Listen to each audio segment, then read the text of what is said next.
Señor, gloria a Dios, gloria a Dios, gloria a Dios. Estamos en batalla, pero vamos triunfando en Cristo, porque ya Él no es que nos las va a dar, es que ya Él nos dio la victoria. No es que vamos a buscar la victoria, es que la victoria está segura en Cristo Jesús.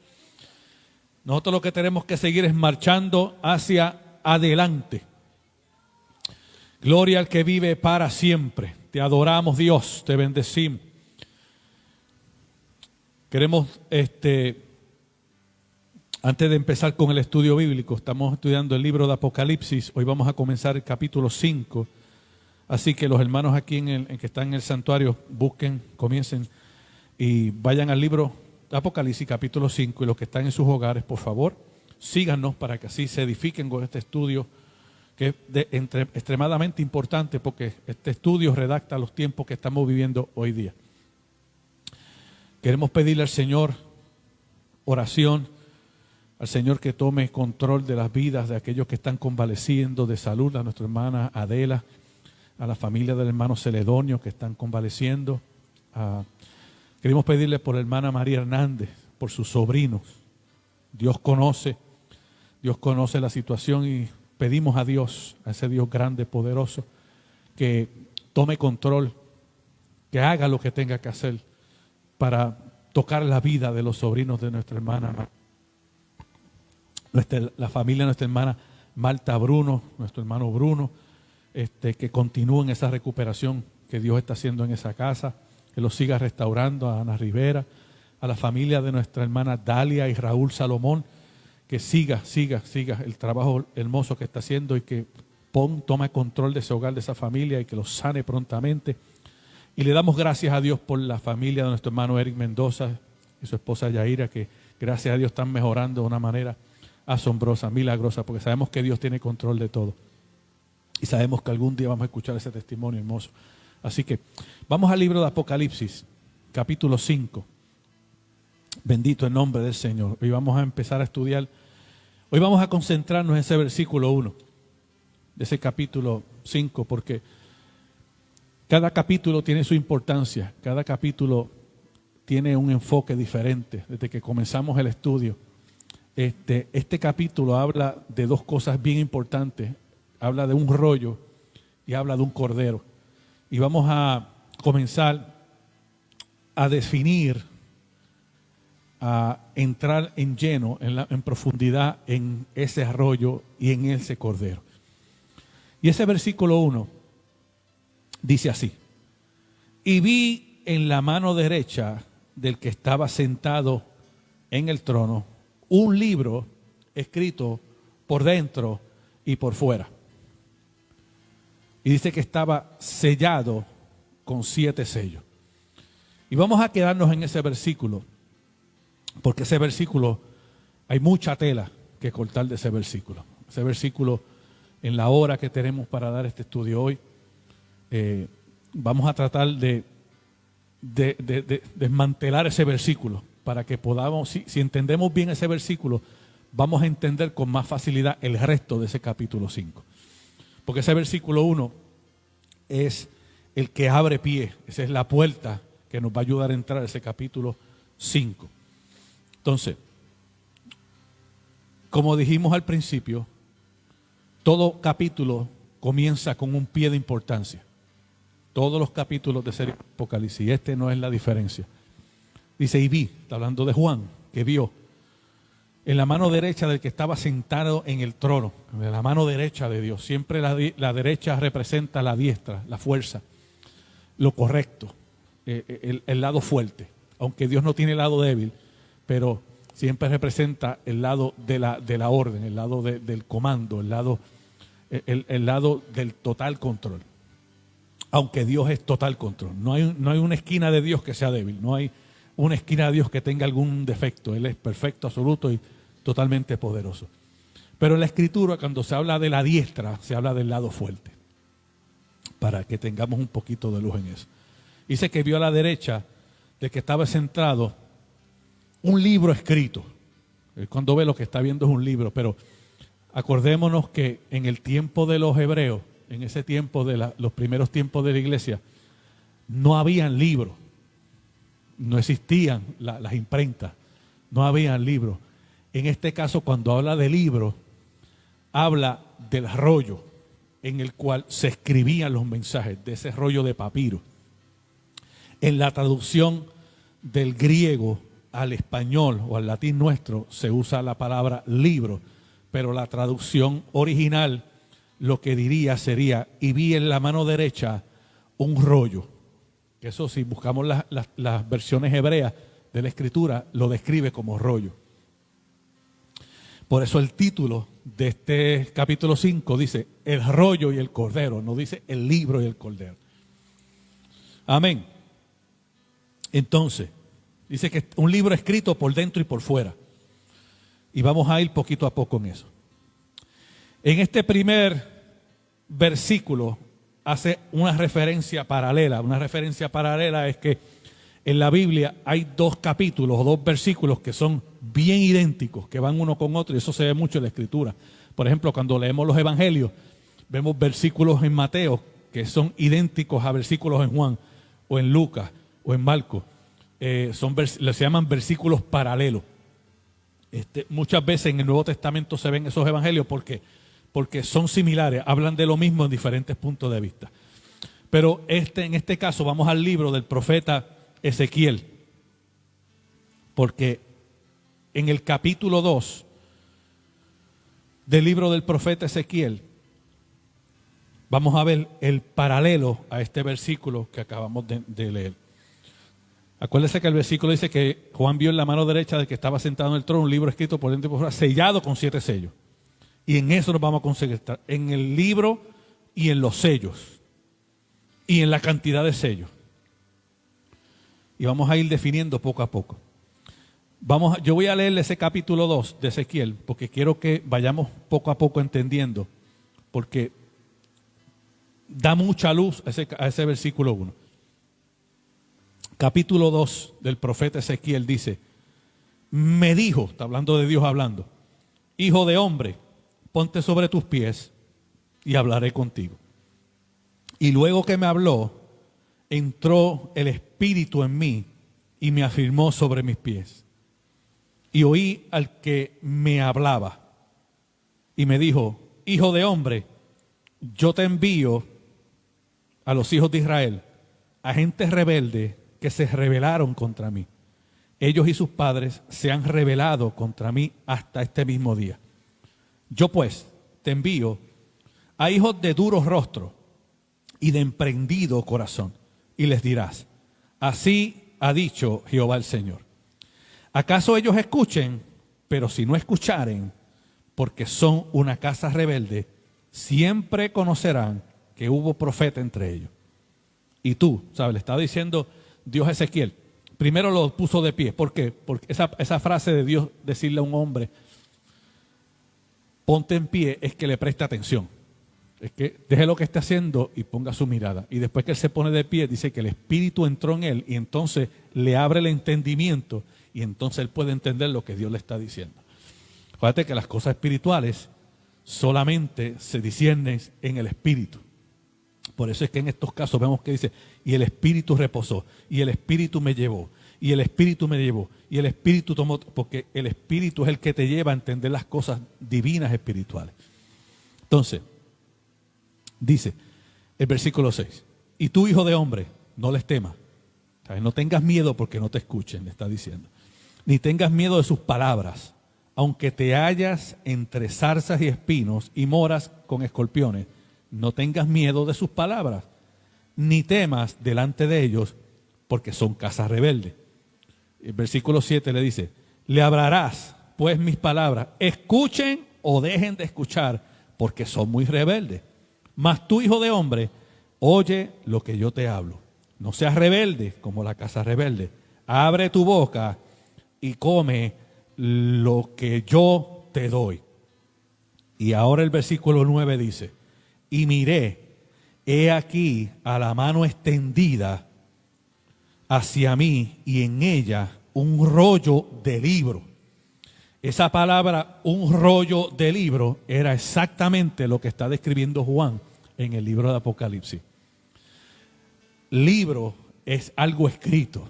El rollo es el instrumento en el cual se escribe. En ese momento, para esos tiempos, era un papel de papiro, un rollo de papiro que se escribía con una tinta que se extraía de unas frutas y unas especias. Y dice, y lo extendió delante de mí, y estaba escrito por delante y por detrás. La misma descripción que dice Juan, que dice, y estaba escrito por dentro y por fuera. Es la misma descripción. Lo que pasa es que en este momento Ezequiel lo está describiendo con las pocas palabras que él puede describirlo. Acuérdense que la gente de ese tiempo no tenía el conocimiento que usted y yo tenemos ahora. Tú no le podemos decirle, Ezequiel, mira, eso no es un libro, eso es un rollo de papiro. Nosotros tenemos un conocimiento en ciertas áreas más amplio y ahora lo podemos entender de una manera diferente, pero recuerden que en esos momentos ellos están describiéndolo a su capacidad. Él vio el rollo y lo describe como libro porque era donde se daba una enseñanza. Y dice, y lo extendió delante de mí y estaba escrito por delante y por detrás, y había escrita en él endechas y lamentaciones y ayes. En esa descripción que está hablando el profeta Ezequiel, Dios le está hablando al pueblo de Israel. Y aquí vemos a Dios hablándole a un pueblo a través del profeta, y en Apocalipsis estamos viendo a un Dios hablándole al pueblo a través de un discípulo, por medio de Jesucristo. Entonces, ¿qué es este rollo que está hablando Ezequiel, que está hablando el apóstol Juan? Este rollo representa la palabra que Dios había venido hablando desde el principio de los tiempos. Es el mismo rollo de Ezequiel, que Ezequiel vio, es el mismo rollo que Juan vio. Es la misma palabra. En el cielo, todo es espiritual.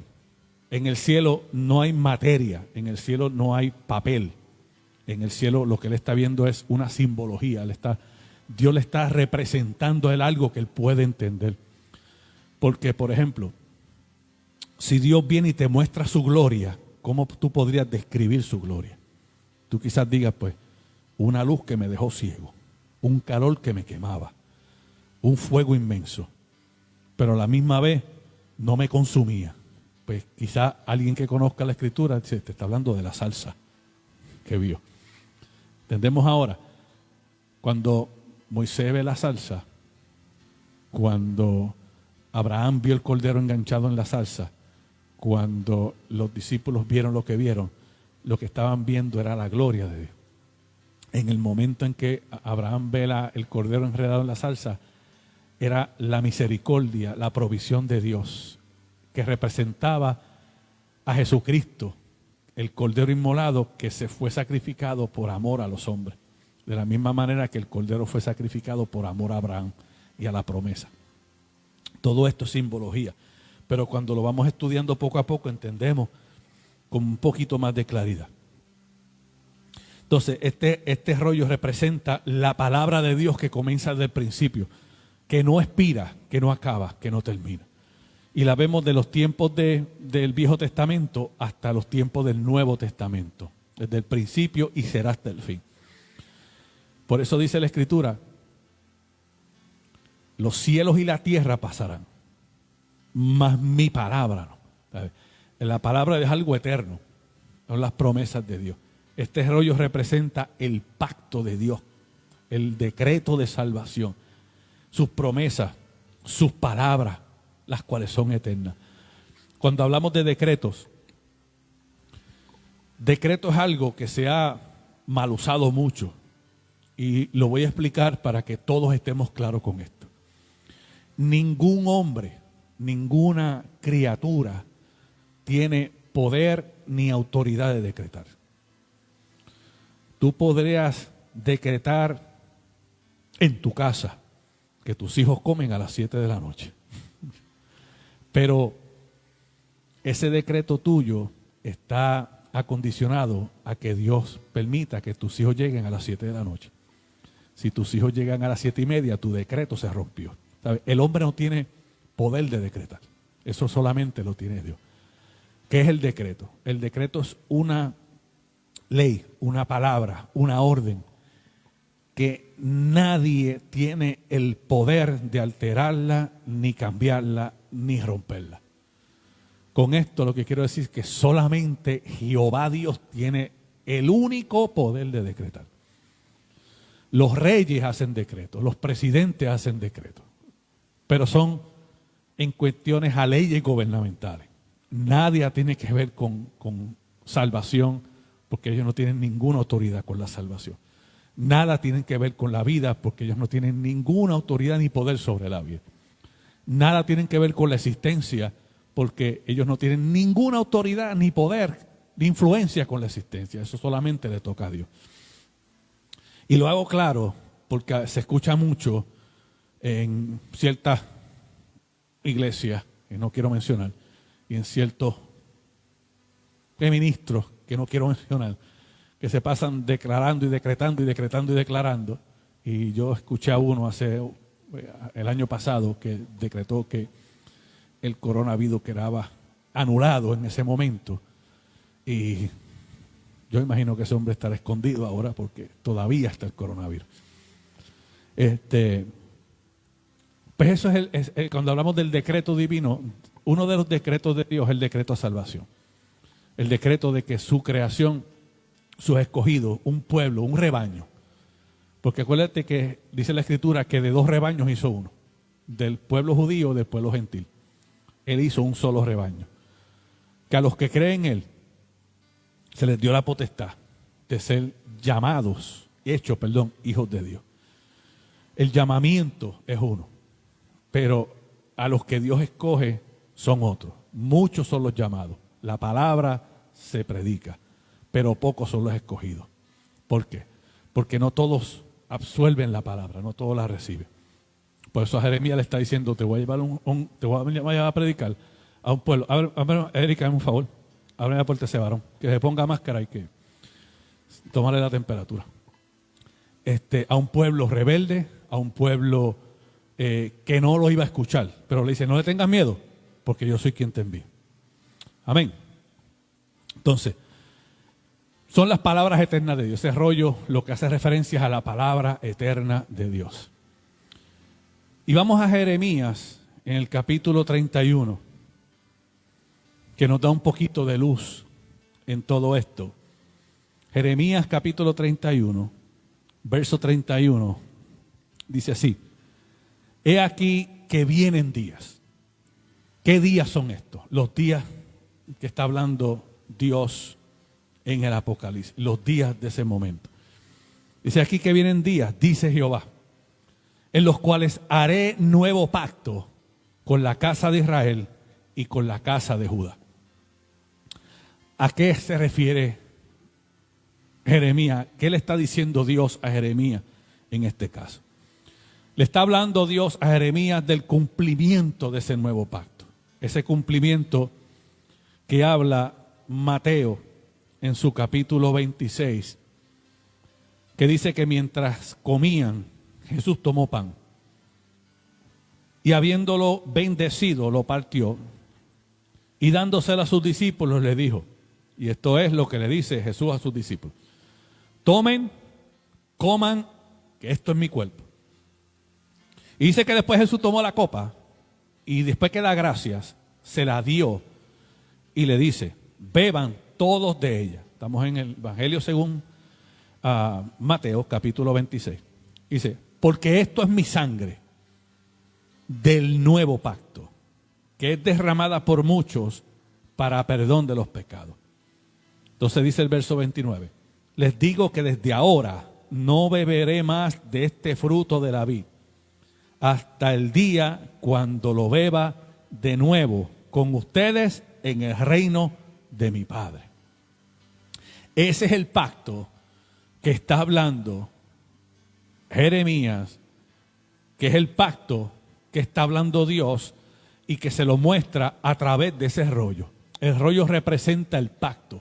El rollo se representa la palabra de Dios en el Viejo Testamento, el cumplimiento de las profecías en el Nuevo Testamento y el completo del decreto divino de salvación que se está elaborando ahí en ese libro de Apocalipsis, que comienza pero no termina.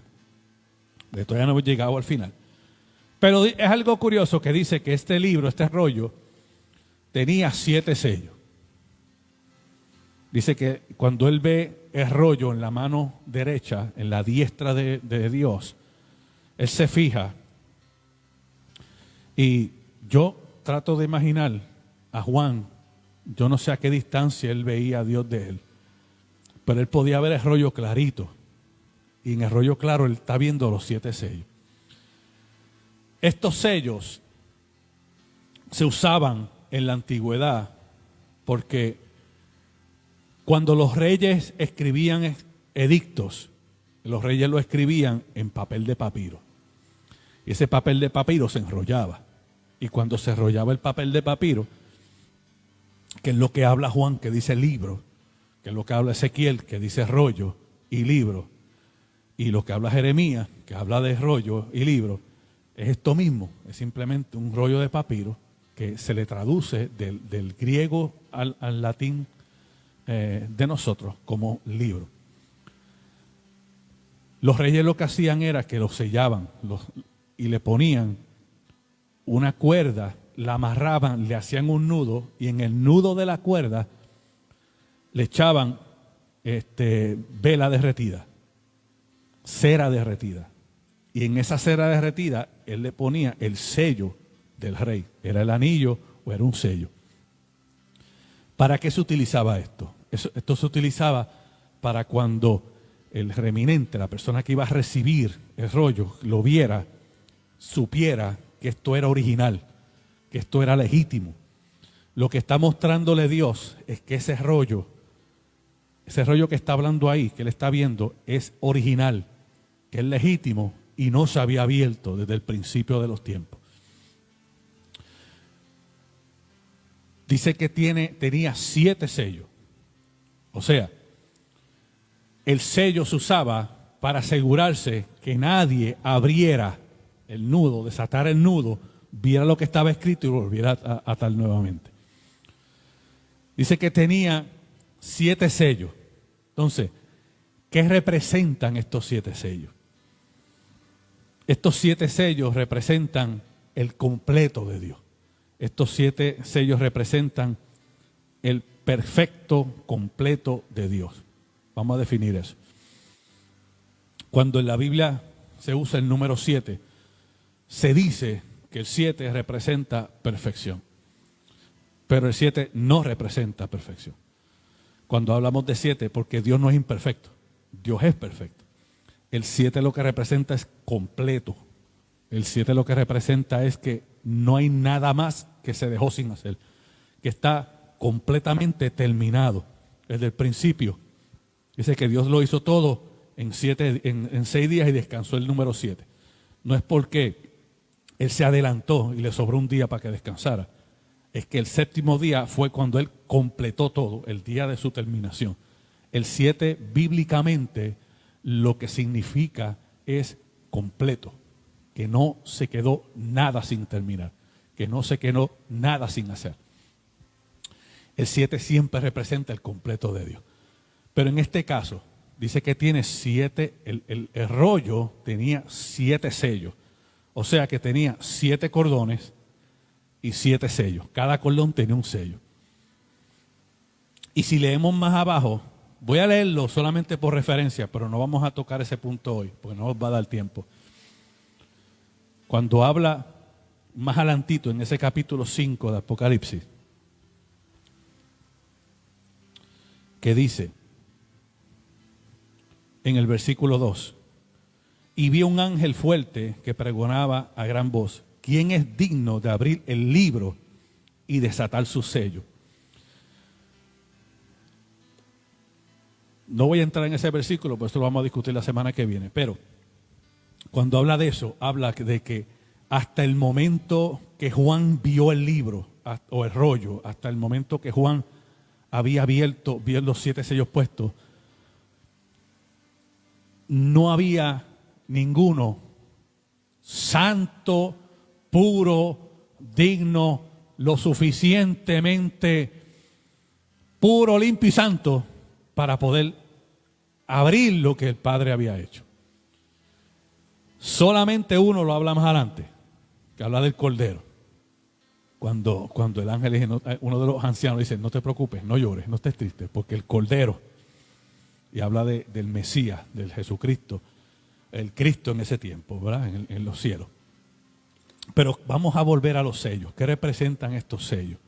Esos 7 sellos representan el completo de Dios. Esos 7 sellos representan la deidad de Dios, representan el total de Dios, representan al Dios total, absoluto, eterno, santo, digno, todopoderoso, único Dios eterno de los cielos y la tierra.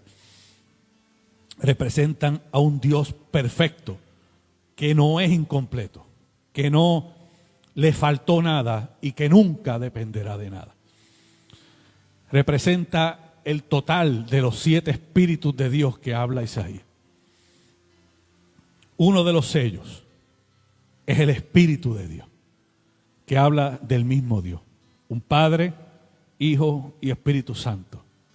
Trino, que son uno, inseparables, indivisibles, que trabajan en perfecta armonía. Como dice la Escritura, cuando habla de ese Espíritu, que es Dios, es el cual Dios se describe a Él mismo, sin tener ninguna referencia. Cuando Dios se describe a Él, en las maneras más grandes, perfectas, puras de Dios describirse, no se puede comparar con nada, porque no hay nada comparable con Dios. Dios, por eso, cuando se llama a Él se define con Él mismo. Pues yo soy.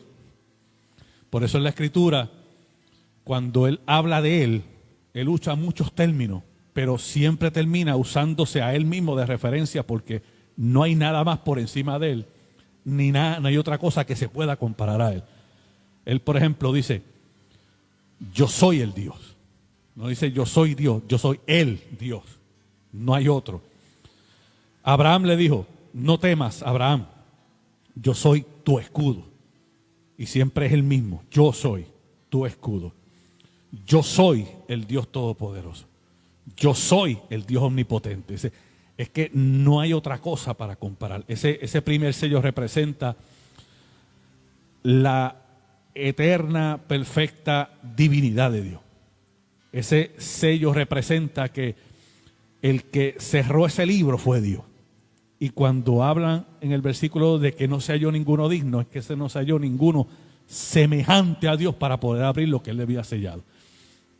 Excepto uno, el Cordero. ¿Por qué? Porque es Dios. El Cordero es Dios. El segundo sello habla de su perfecta y santa sabiduría. Por eso dice la Escritura, proponed en vuestros corazones no pensar antes cómo habéis de responder en vuestra defensa.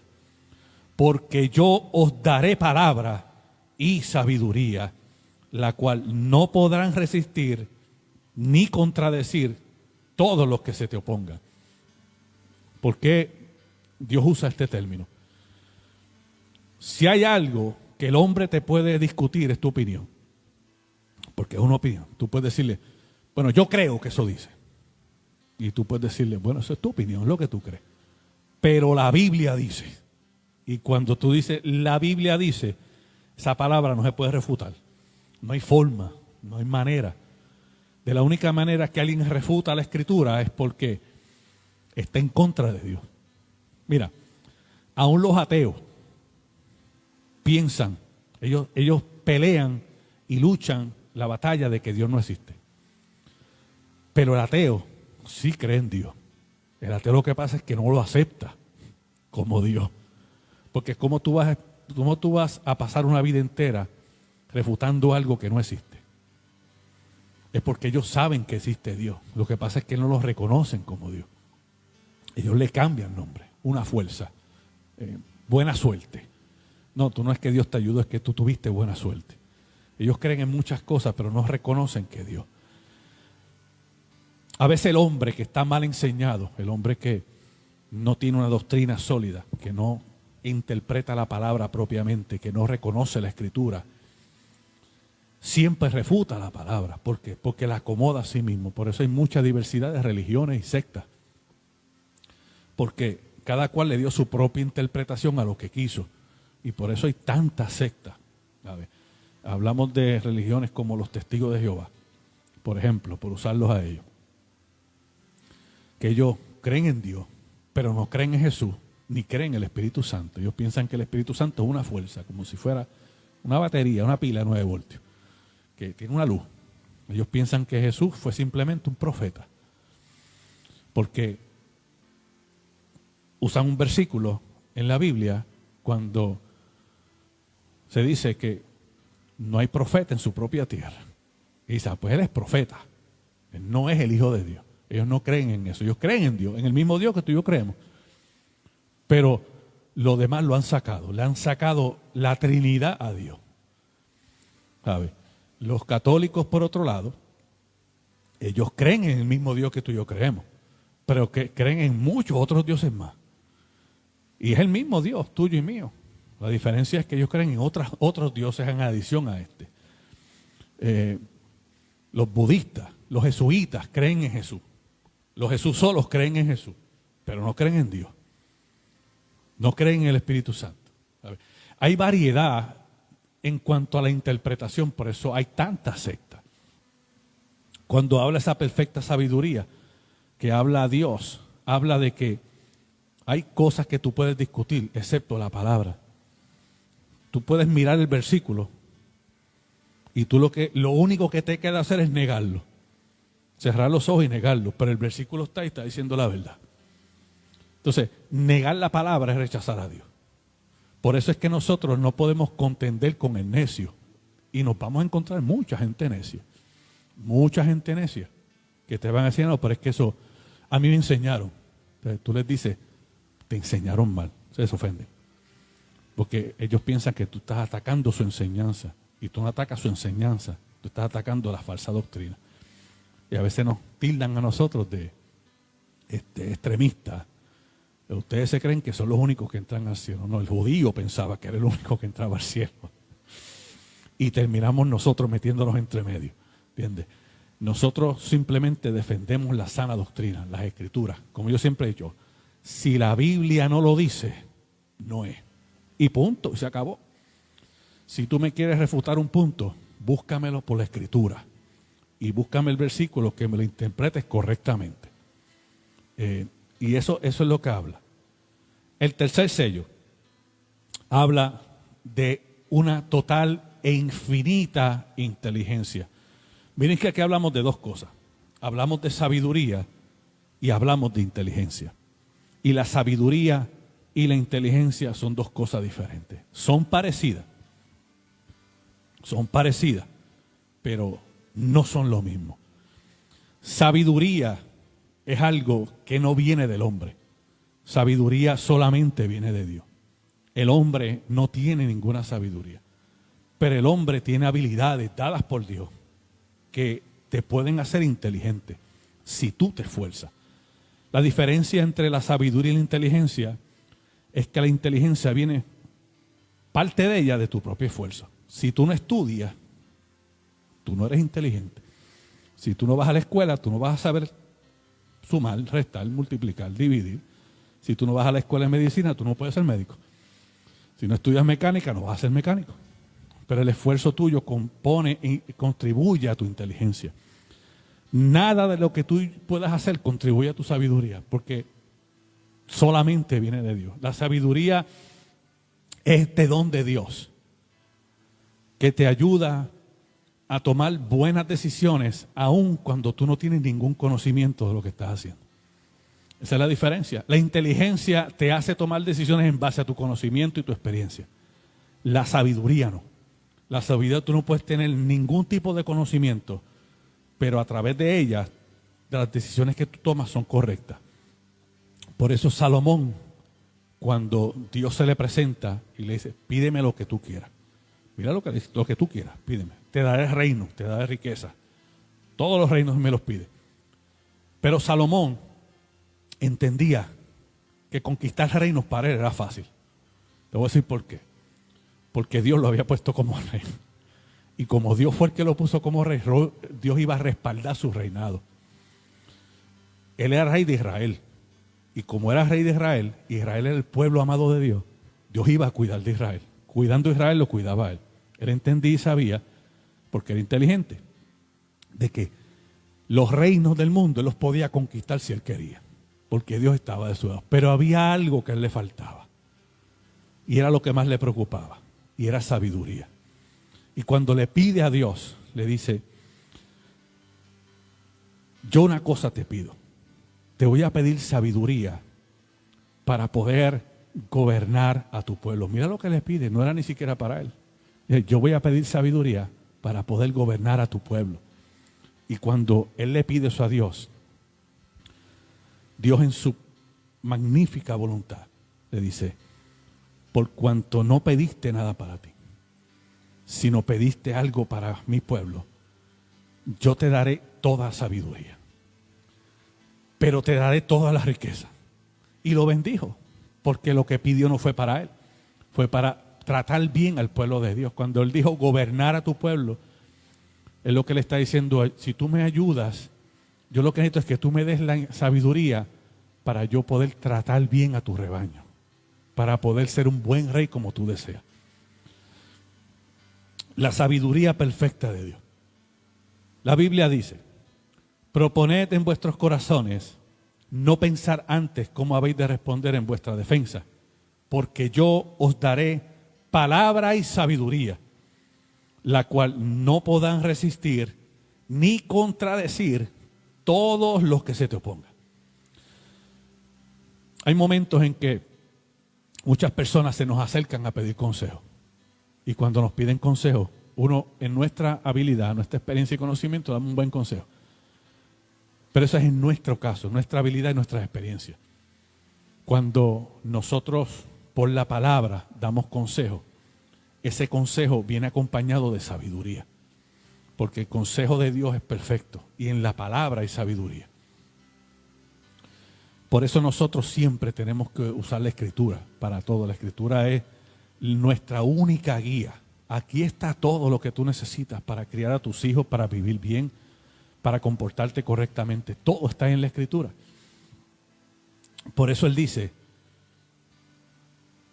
como habéis de responder en vuestra defensa, porque yo os daré palabra y sabiduría, lo cual no podrían resistir ni contradecir todos los que se te opongan. Porque no están peleando contra ti, están contradiciendo la palabra de Dios, la cual es irrefutable. No hay forma de contradecirla. Otro de los sellos es la total e infinita inteligencia, la que habla el libro de Job en el capítulo 12, que dice, en los ancianos está la ciencia habla de conocimiento, y en la larga edad la inteligencia. Con Dios está la sabiduría y el poder. Mire qué diferencia cuando Job redacta en este libro las tres cosas que tienen mucha similitud, son bien parecidas, pero él las saca de una manera aparte. Aquí él habla de ciencia. Ciencia es conocimiento de algo, una habilidad, ciencia. Habla de inteligencia, que es la manera en que tú procesas las cosas. Pero dice que eso es la parte del hombre. La ciencia y conocimiento está en el hombre. Aunque sea Dios quien la da, pero influye el hombre en su esfuerzo. Pero dice, con Dios está la sabiduría y el poder. Y sigue diciendo, suyo es el consejo y la inteligencia. Si él derriba, no hay quien edifique. Encerrará al hombre y no habrá quien le abra. En la multiforme gracia de su consejo. Y esta última parte de la multiforme gracia de su consejo, lo que está hablando la Escritura es que el consejo de Dios no viene en una sola forma. Cuando Dios nos da a nosotros un consejo, nos habla de diferentes maneras. Dios te puede hablar a través de un hermano. Esa es una forma de aconsejarte. Cuando tú estás haciendo algo malo, Dios te redarguye. Eso es un consejo. Si tú vienes a la iglesia para estar mirando a las hermanitas y después perseguirlas por ahí, eso está fuera de todo orden bíblico. Y Dios lo que hace es que a través de la palabra te corrige. ¿Por qué? Porque Dios te corrige una vez. Si lo tiene que hacer otra vez, te va a hacer caer en vergüenza. Cosas así, de esa índole, cuando tú desobedeces a Dios, Dios te corrige una vez. Pero si tú lo sigues haciendo, entonces Él te va a hacer caer en vergüenza. Todas esas cosas son las que habla de la multiforme gracia de su consejo. Cuando nosotros desobedecemos a Dios, Dios nos llama la atención de diferentes maneras, a través de una consecuencia, a través de una caída, a través de un hermano, a través de una palabra en la Escritura, porque Él nos va a llamar a conciencia. Porque Dios es justo. Dios no te va a bajar un martillo del cielo porque tú cometas una falta. Pero ya después que se te ha corregido, si tú lo vuelves a hacer, entonces lo que te va a llenar es la vergüenza de la consecuencia. Amén, iglesia. Entonces, por eso habla de la multiforme gracia de su consejo. Y esto nos lleva al próximo sello, que es la multiforme gracia del consejo de Dios, que no es otra cosa que la guianza a seguir su camino. Por eso el Salmo 1, cuando Dios inspira a David a escribir ese Salmo 1, mira cómo dice: bienaventurado el varón que no anduvo en consejo de mal. Dichoso el hombre que no fue partícipe de los consejos malos del hombre, si lo vas a traducir a un lenguaje más común. Dichoso es aquel hombre que no siguió ni aplicó un mal consejo en su vida, si lo volvemos a traducir a un lenguaje más simple. Pero sigue diciendo, ese es el primer consejo de Dios. Mira lo que está hablando de consejo, pero en su consejo Dios está hablando a David, un hombre escogido por Dios, hombre llamado a ser rey de Israel. Pero le dice que es bienaventurado aquel. Mira que cuando le está hablando a David esa inspiración, Dios no le dice bienaventurado eres tú. Le está hablando en tercera persona. ¿Por qué? Porque le está hablando a él sin aludirlo a él. Porque el hombre de por sí siempre se pone a la defensiva. El hombre tú le llamas la atención y rápido se pone a la defensiva. Bienaventurado el varón que no anduvo en consejo de malo. O no anduvo, o no aplicó, o no hizo, o no se dejó llevar por malos consejos. Pero no se queda ahí. El consejo es esa influencia.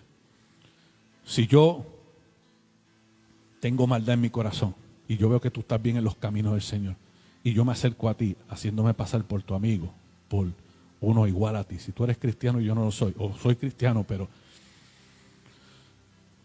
cristiano en el término de religión, pero no he sido transformado, no he sido renovado, no he sido regenerado por Dios. Entonces yo voy a tratar de que tú salgas de tu camino y te vayas al mío, te unas al mío.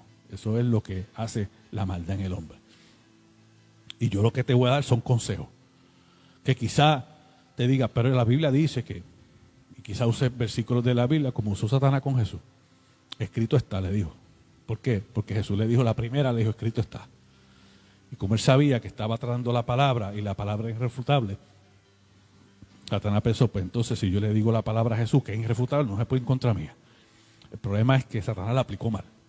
Porque Satanás conoce la palabra, pero Dios no le dio sabiduría para entenderla.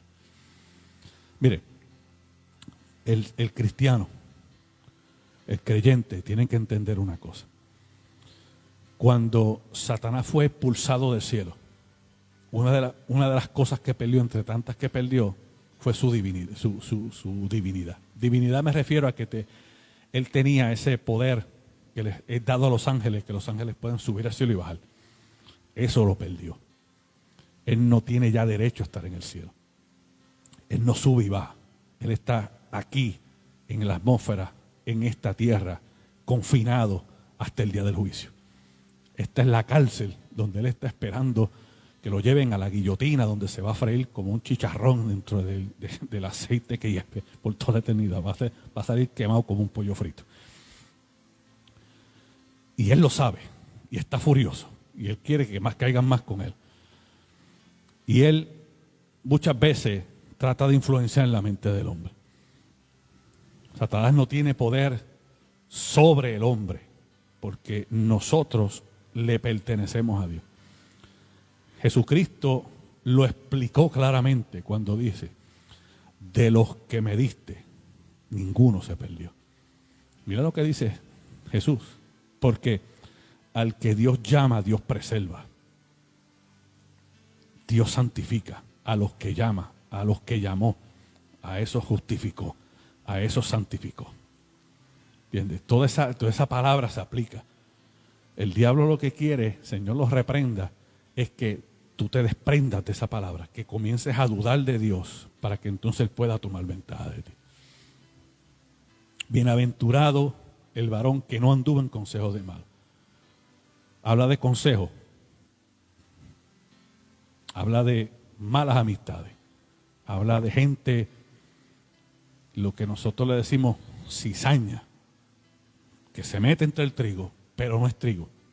Puede parecer trigo, pero nunca va a ser trigo. Puede simularse el trigo, pero jamás va a ser trigo.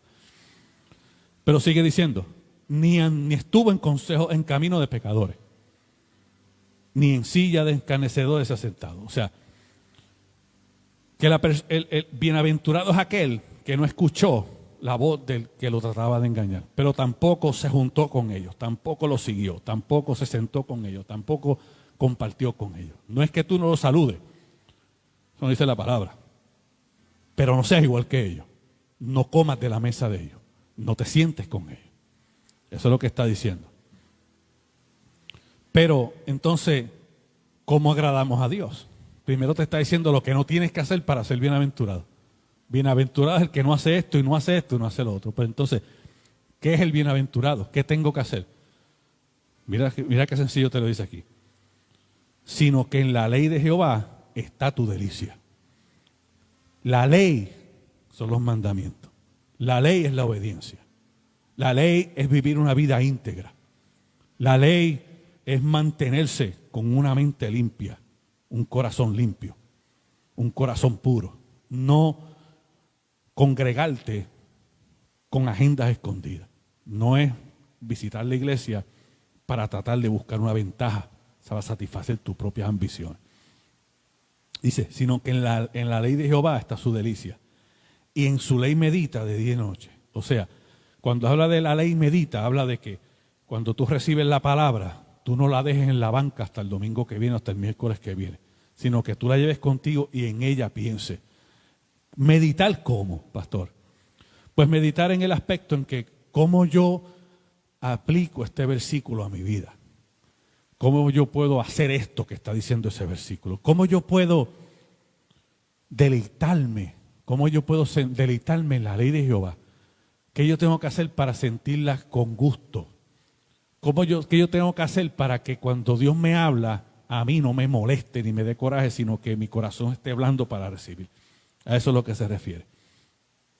Y en su ley medita de día y noche. O sea, que nunca dejes de pensar en la palabra de Dios. Que nunca se aparte de ti. Que no otro pensamiento no invada tu corazón. A eso es lo que está hablando. Entonces, ¿qué sucede cuando esto pasa? ¿Qué sucede cuando tú no te sientas en silla de escarnecedores? ¿Qué sucede cuando tú no andas en consejo de malo? ¿Qué sucede cuando tú no sigues el camino del pecador? ¿Qué sucede cuando tú te deleitas en la ley de Jehová? ¿Qué sucede cuando tú meditas en ella día y noche? Pues mira lo que sucede. Será como árbol plantado junto a corrientes de agua. No importa qué tipo de árbol tú seas. Cuando hablamos del cristianismo, hablamos de un término que nosotros tenemos que dar fruto. Tú y yo tenemos que dar fruto. Tenemos que dar frutos dignos de arrepentimiento. Entonces, ¿qué tipo de fruto? Variedad de frutos. No es un fruto en específico, hay variedad de frutos. depende al llamamiento que Dios tenga contigo, depende al propósito, depende a lo que Dios te demande, porque a nosotros Dios nos demanda cosas diferentes. No lo que Dios le demanda a nuestro hermano Carpio, es lo que Dios me demanda a mí. Quizás le demanda unas cosas que a mí no. Quizás Él le demanda al hermano Pablo unas cosas que a mí no. O a la hermana Erika que a mí no. ¿Entiendes? A todos nos demanda. Y en todo lo que Dios nos demanda tenemos que darle un producto. El producto es el fruto. Tenemos que dar algo. Mira, tú me pediste esto y esto salió de lo que tú me pediste. Eso es el fruto. El árbol, quien lo planta es Dios. Porque Dios a ti te planta en un sitio. El problema es que nosotros somos corazones rebeldes. Y mucha gente tienen este espíritu de rebeldía que no se someten a nadie. Entonces, cuando tú tienes ese espíritu la Biblia lo describe como el espíritu de rebelión. El mismo mal de Coré. Coré tiene un corazón rebelde. Pues yo soy cristiano y a mí solamente me habla Dios. Yo no escucho nada. Eso es rebeldía. Porque tú ni eres Abraham, ni eres Isaac, ni eres Jacob, ni eres Moisés. Y si tú no eres ninguno de esos cuatro, a ti te tiene que hablar un profeta. Porque a los demás, excepto a Abraham, a Isaac, a Jacob y a Moisés, le hablaban los profetas. Si tú te crees mejor que ellos, pues entonces tú tienes un problema adicional al de soberbia. Tú eres soberbio, tú eres rebelde. El hombre que no se somete a la autoridad puesta por Dios es un corazón rebelde, tiene un espíritu de rebelión que lo domina.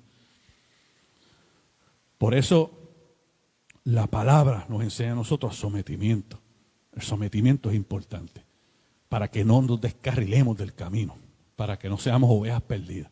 Porque la oveja que se descarrila termina siempre en la boca de un lobo bondadoso. Porque no va a estar el David que te defienda. El David es el pastor. Por eso todo ministerio tiene que estar sometido a un pastor. No hay ministerio independiente, no, o sea que yo soy el ministerio de estos independientes. ¿Y con quién tú te congregas? Yo no me congrego, yo trabajo para Dios. Yo soy de Dios, todos somos de Dios.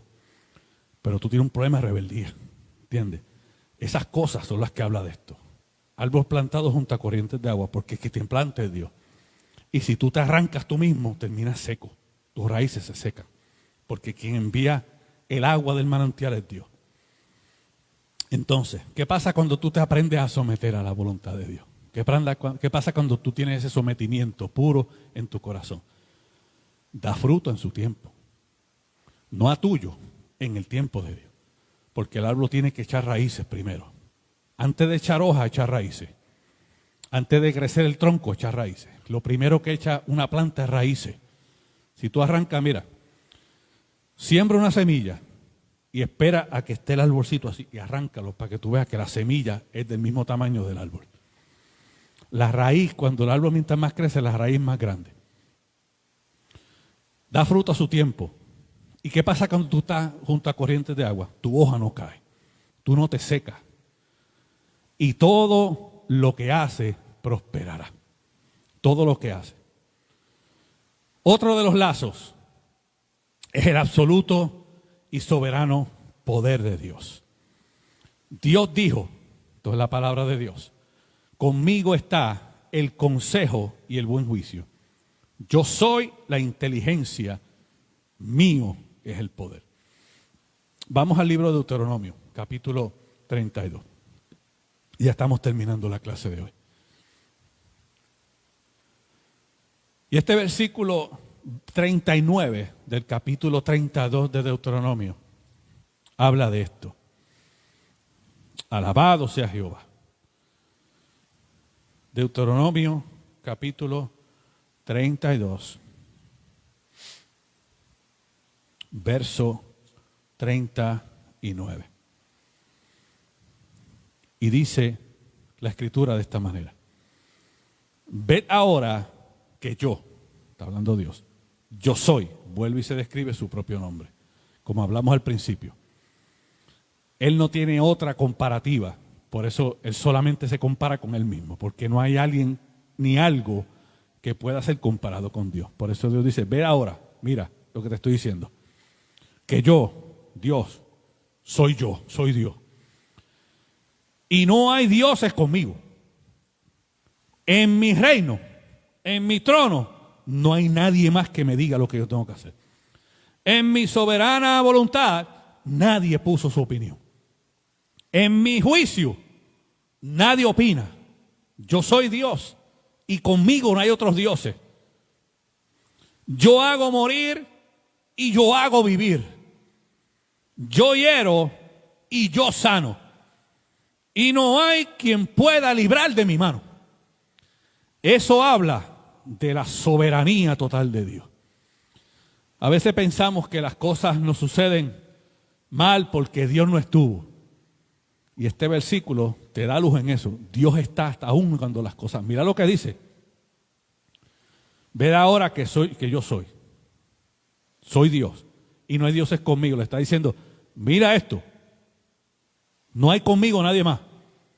Aquí nadie más toma opinión. Soy yo. Nadie más decide. Soy yo.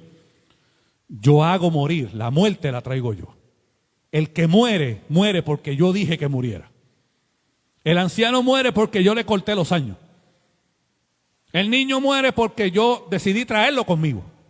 Él es el que decide la muerte. Pero dice también, y yo hago vivir. Yo soy el que levanto de la muerte. Yo soy el que te da la vida. La vida eterna la doy yo. No la da nadie más. Yo hiero. Habla de enfermedades. Habla de consecuencias. Es Él el que lo hace. Y yo sano. Yo soy el que te levanto. Esfuérzate y sé valiente, yo estaré contigo. ¿Sabes que al ser humano le cuesta trabajo pensar que Dios lastima, que Dios hiere y que Dios mata? Es el mismo. Es el mismo Dios, no hay otro. En el cielo no hay dos dioses, uno haciendo las cosas buenas y otro haciendo las cosas malas. En el cielo no hay dos dioses, uno que mata y entonces Dios, el otro Dios que sana. Es el mismo Dios. Él mismo lo está describiendo aquí a su pueblo. Y no hay quien pueda librar de mi mano. O sea que lo que yo decido hacer, ni tu opinión, ni tu sentimiento, ni tus lágrimas, ni nada lo va a cambiar, porque yo simplemente soy Dios. Y eso es lo que está diciendo. Al hombre le cuesta trabajo digerir la soberanía de Dios, porque nos enseñaron mal.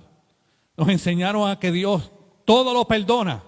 Nos enseñaron a que Dios nos quita la consecuencia y Dios ya nos perdonó de todo.